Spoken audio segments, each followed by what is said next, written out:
Le 10 février dernier, Pierre Palmade a causé un effroyable accident de la route qui l'a mené lui et 3 autres personnes à l'hôpital.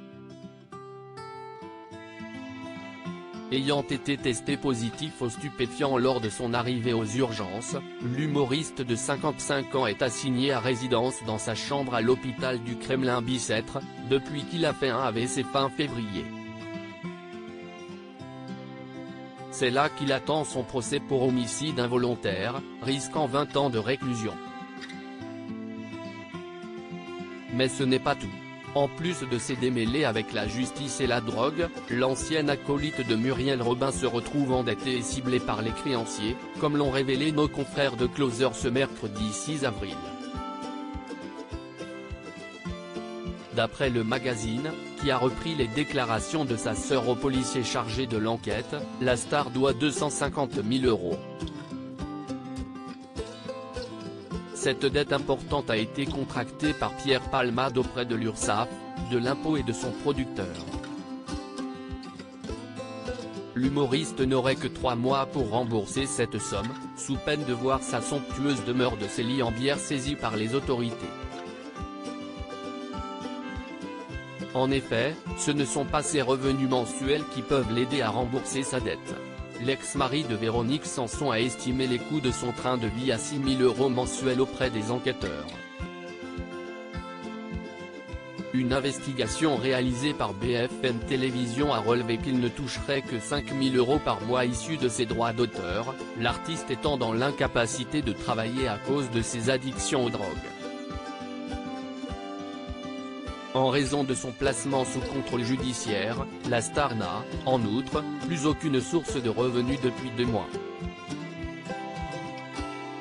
Supérieur à Pierre Palmade, découvrez sa maison de 430 m², à vendre pour 1,36 million €. Sa maison mise en vente pour 1,36 million €. Les créanciers de Pierre Palmade commencent donc à s'impatienter d'être remboursés.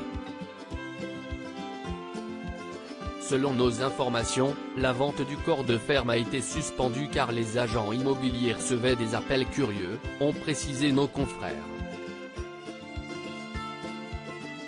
Hélène, la sœur de Pierre Palmade qui s'était donnée pour mission de régler ce problème, n'a donc pas la tâche facile.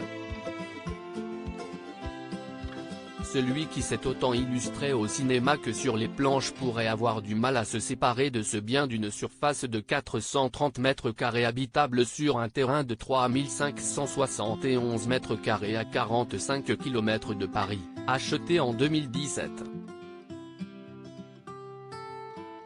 La demeure possède une suite parentale, un salon, une bibliothèque, une salle de billard et un espace cinéma. Cela n'a rien d'une succursale de Paris. Si est un lieu assez grand pour me plaire, protégé par un petit parc, mais dans le village et pas ostentatoire, précisait Pierre Palmade en février 2019 dans le JDD. Le tout a été mis en vente au prix de 1,36 million €. Ce charmant corps de ferme a permis à Pierre Palmade de s'éloigner de Paris et de la tentation pendant un temps. Mais il est rapidement devenu le théâtre de ses soirées arrosées, passé sous l'emprise de stupéfiants pour s'adonner à la pratique du chemsex. Après le terrible accident, la police a perquisitionné le domicile de l'humoriste le 12 février dernier. Ils ont découvert de la drogue en quantité importante, notamment de la 3-MMC, de la cocaïne et du matériel d'injection. De la drogue, il y en avait en quantité importante au domicile de Pierre Palmade, tellement que les chiens renifleurs étaient perturbés, tant la concentration était importante dans la maison, a révélé Guillaume Fard, le consultant police-justice de BFM TV le 28 février. Crédit photo, Coadic Guirec.